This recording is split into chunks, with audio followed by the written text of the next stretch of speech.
ቤታችን ውስጥ ያሉ ህፃናት ሞገደኛ የሚመስል ለምንድነው? የሚወዷቸው ነገሮች ላይ ሁሉ ገደብ ሲበዛ ቁጣ ዴቨሎፕ እያደረጉ ይመጣሉ። አሁን ልጆች የሚፈልጉትን ነገር ሁሉ ማግኘት አለባቸው ብለህ ታምናለህ እንዴ? አላምንም። ማለት በቃ ብዙ ሰው አዛ እያረክ አቀጥላ የጊዜ ጉዳይ። አንድ ቀን ተይዘ እጅ በካቴና ታስሮ ትገባታለህ። በምን ፍጥነት ጩቤ እንደመዘዝ አላቅም ባይኔ ያየው ማለት እዚህ ላይ ሊሰካበት ሲወረውረው ልጁ እንዲፈቀቀለ ልብሱን እንዲተርትሮ ተወረደ።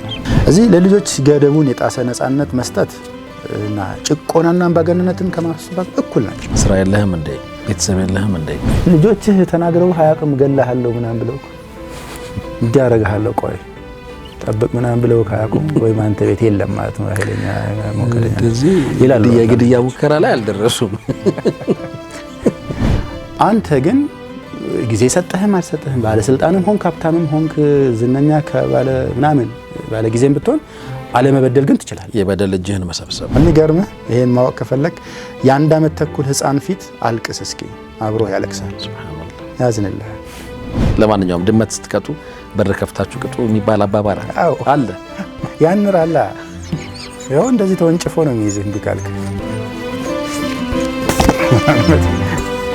አላህ ይስጥህ። ለጎጆዬ ዕለተ ማክሰኞ ምሽት ከ2 ሰዓት ከ30 ጀምሮ ይጠብቁን።